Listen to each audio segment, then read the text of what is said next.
হযরত মা ফাতেমা জাহরা রাদিয়াল্লাহু তাআলা আনহার দুই কলিজার টুকরা হযরত ইমাম হাসান রাদিয়াল্লাহু তাআলা, ইমাম হুসাইন রাদিয়াল্লাহু তাআলা একবার অসুস্থতা হয়ে গেলেন। কি হলেন? আরেক সন্তান ছিল হযরত হাসান মুসান্না রাদিয়াল্লাহু তাআলা। তো যাই হোক, আর সৈয়দায়ে জাইনাব মা ফাতেমা জাহরার আরেক কলিজার টুকরা রাস্তে জিগার কন্যা সৈয়দায়ে কায়নাতের। তো এমন রোগ হলো, অসুখ ভালো হচ্ছে না। তো হুজুর করিম সাল্লাল্লাহু তাআলা আলাইহি ওয়াসাল্লামের এই রাস্তে জিগার মা ফাতেমা জাহরা রাদিয়াল্লাহু তাআলা আনহা মান্নত করলেন, আল্লাহ আমার হাসান হুসাইন যদি ভালো হয়ে যায়, আমি তোমার উদ্দেশ্যে 3টা রোজা রাখবো। এইসব মান্নত জায়েজ। এসব মান্নত করা কি মান্নত হবে কার উদ্দেশ্যে?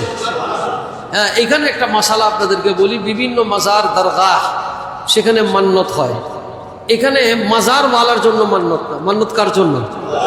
তো মান্নতের এটা কি করা হয়? ওই আল্লাহর ওলির উসিলা যদি আল্লাহ আপনি মান্নত কবুল করেন, তো আল্লাহর ওলির দরবারে ফকির মিসকিন আছে, এদেরকে রান্না করে খাওয়াবো বা তাদের জন্য গরু জবাহ করে খাবারের ব্যবস্থা করব। এই হচ্ছে মান্নতের প্রক্রিয়া।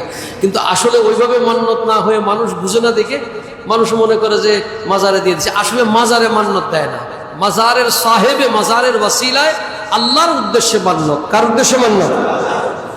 সেখানে মসজিদ থাকলে, মাদ্রাসা থাকলে, যেমন আমাদের মাদ্রাসায় অনেক মানুষের মান্নত পুরা হয়, হুজুর একটু দোয়া করেন। আমি বলি ঠিক আছে, আমাদের মাদ্রাসার ছেলেদের জন্য দোয়া করেন না, আপনি নিয়ত করুন আল্লাহর উদ্দেশ্যে, আল্লাহকে বলেন আল্লাহ যদি আপনি আমার মান্নত পূর্ণ করে দেন আমি এটা করব। আলহামদুলিল্লাহ একজনে করছে, উনি আল্লাহ দিলে প্রায় 60 বস্তা চাউল তার পূরণ করে দিছে। আছে কি আছে না? এরকম অনেক ঘটনা আছে। কেউ খাসি দিছে, বিভিন্ন জন দিচ্ছেন, তার মান্নত পূর্ণ হইলে আল্লাহর উদ্দেশ্যে। উদ্দেশ্য কার? তো মা ফাতেমা জাহরা রাদিয়াল্লাহু তাআলা আনহা বাতুল, তিনি কবুল হয়ে গেল। তিনি দেখলেন যে পরের দিনই সুস্থ হয়ে গেছে। কি হয়ে গেছে? সুস্থ হয়ে গেছে। তো মা ফাতেমা জাহরা রাদিয়াল্লাহু তাআলা আনহা বললেন যে রোজা তো রাখতে হবে, মান্নত পূর্ণ করতে হবে। এবার তিনি রোজা রাখা শুরু করলেন। কি রাখা শুরু করলেন? রোজা রাখা শুরু করলেন। তো অনেক কষ্ট করে রুটি বানাইলেন 5টা ইফতারের জন্য। কয়টা? কেন? হযরতে মওলায়ে কায়নাত আলীল মুর্তদার জন্য একটা, সৈয়দে কায়নাত ফাতেমা জাহরার জন্য একটা, ইমাম হাসানের জন্য, ইমাম হুসাইনের জন্য। ওনাদের এক দাসী ছিল, গত জুমায় আলোচনা করেছিলাম, যিনি দামেস্কের মধ্যে ছিলেন, যাকে রুটি দিয়েছিলেন, পানি দিয়েছিলেন, কাপড় দিয়েছিলেন। এটা ফাতেমার, তার নাম ছিল ফিদ্দা। তার নাম ছিল কি? এই ফিদ্দার জন্য এই 5টা রুটি বানায়া ইফতারের জন্য প্রস্তুতি নিচ্ছেন। এমন সময় একজন, কোরআনে কারীম সেটা শুনবেন এখন, একজন মিসকিন প্রথমে আসছে। কি মিসকিন মানে কি? তার কিছুই নাই। তার কি? ছেলে সন্তান নাই, বাপ নাই, মা নাই, কেউ নাই, সাগা নাই, সম্পত্তি নাই। একে কি বলে? এই মিসকিন একটি মানুষ এসে বলল যে আমা, আমি মিসকিন মানুষ, সারাদিন খাবার মিলে নাই, একটু মেহরবানি করে যদি একটু খাবার দিতেন। অথচ একটু পরে ইফতার করবেন। একটু পরে কি করবেন? মা ফাতেমা 5টা রুটিকে একত্রিত করে ফিদ্দাকে বললেন, যাও এই মিসকিনটাকে দিয়ে আসো। ফিদ্দা বললেন, ইফতার করবেন? দিয়ে আসো। প্রথম দিন খালি পানি দিয়ে ইফতার করলেন। কি দিয়ে ইফতার করলেন? পানি দিয়ে ইফতার করলেন। দ্বিতীয় দিন আবার 5টা রুটি বানাইছে। কয়টা? 5টা রুটি বানাইছে। আবার এই দিন আইসে একজন এতিম আসছে। কে আসছে? এতিম বুঝেন, হয় বাপ নাই অথবা মা নাই, বা মা বাপ কেউই নেই। এসে আবার ঠিক ইফতারের মুহূর্তে বলতেছে, মা আমি এতিম মানুষ, মেহরবানি করে আপনি মেহরবানি করে আমাকে একটু যদি খাবার দিতেন তাহলে আমি এই এতিমের পেটটা ভরতাম। মা ফাতেমা ইফতারের পূর্ব মুহূর্তে আবার 5টা রুটি উঠাইয়া তিনি সাথে সাথে দিয়ে দিলেন। তৃতীয় দিন হলেন আসির। আসির মানে বন্দি। মদিনা শরীফ বন্দি পাবেন কই? এগুলি পাবেন কি? এগুলি জিবরিল আলাইহিস সালাম আসতেছে, আল্লাহ খেলা খেলাইতেছে। আসির মানে বন্দি। বন্দি এসে বললেন, মা জেলখানা থেকে বের হয়েছি, বন্দি দশা থেকে বের হয়েছি, কে দিবে আমার খানা? সৈয়দে কায়নাতের দরজায় হাত বাড়াইছি, মা খাবার দেন একটু। মা ফাতেমার সাথে সাথে আবার 5টা রুটি উঠাইয়া কি করছে? দিয়ে দিছে। আমরা হইলে সেলফি তুলতে রাখতাম। কতক্ষণ ঠিক কিনা? আমরা কি উঠাইতাম? আমাদের দেশে এখন 10 টাকা দান করলো সেলফি, 10 লাখ দিল সেলফি, এর উপরে গেলে তো পুরা ভিডিও লাইভ। কথা কোন ঠিক কিনা? এই হলো দানের ক্যাটাগরি। আহা বাবার আমার, এই যে 3 দিন মা ফাতেমা যাহরা রাদিয়াল্লাহু তাআলা আনহা বাতুল তিনি দান করলেন, কেউ জানে না, কাউকে বললেন না, স্বয়ং রহমতুল লিল আলামিন কেউ যায় বললেন না। ইফতার করলেন মাত্র পানি দিয়ে। আল্লাহ বলে এমন দান পৃথিবীর বুকে কেউ করে নাই, কিয়ামতের আগেও করবে না।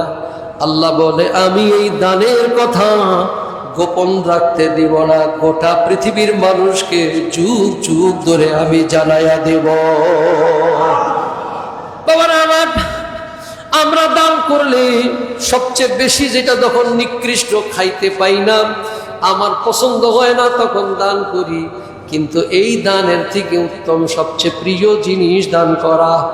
আল্লাহ পাক কোরআনে কারীমের মধ্যে আয়াত নাজিল করলেন এই ঘটনা, ইউফুনা বিন নাজরি ওয়া ইউখাফুনা ইয়াওমান কানা শাররুহু মুস্তাতিরা ويطعمون الطعام على حبه مسكينا ويتيما وأسيرا سبحان الله বলেন। ইউফুনা বিন নাজরি, তারা মানত পূর্ণ করে, ওয়া ইউখাফুনা ইয়াওমান কানা শাররুহু মুস্তাতিরা, আর তারা ওই দিনকে ভয় করে যেই দিন ব্যাপক বিপর্যয় হবে, অর্থাৎ কাল কিয়ামতের দিনের কথা ব্যবহার করে। ওয়ায়ুতঈমুনা আত-তাআমা আলা হুব্বিহি মিসকিনান ওয়া ইয়াতীমান ওয়া আসীরা, তারা ভালোবাসে, তারা আহার্য করাইতে, খাবার খাওয়াইতে পছন্দ করে। কাদেরকে? অভাবগ্রস্ত ইয়তীম এবং বন্দীদেরকে। এই তিনজনকে খাওয়াইছে। কথা কোন ঠিক কিনা? আমরা খাওয়াইলে রিপুটেশনের জন্য ফেসবুকে দেই, সেলফি তুলে মানুষের কাছে জানাইতে চাই, কিন্তু আল্লাহ বলেন আমার ফাতেমা 3 দিন দান করলেন না খেয়ে, দুনিয়ার কাউকে জানার নাই, কোনো প্রতিবেশীকে জানার নাই। আল্লাহ বলে আমি দিলের খবর জানি, কি কারণে দান করেছে শোনো শোনো। ইন্নামা নুতঈমুকুম লিওয়াজহিল্লাহ লা নুরিদু মিনকুম জাযাআও ওয়ালা শুকুরা। হায় হায় হায় হায়, ইন্নামা নুতঈমুকুম লিওয়াজহিল্লাহ, একমাত্র আল্লাহর সন্তুষ্টি অর্জনের জন্য তারা এই দান করে। আল্লাহ বলেন আমি আল্লাহ তাদের এই দানের প্রতিদান, তারা তো আমার কাছে দুনিয়ায় কিছু চায় না। আল্লাহ বলতেছেন লা নুরিদু মিনকুম জাযাআও ওয়ালা শুকুরা, অর্থাৎ আমরা কোনো কিছু দান করলে প্রতিদান চাই, কৃতজ্ঞতা মানুষের কাছ থেকে চাই।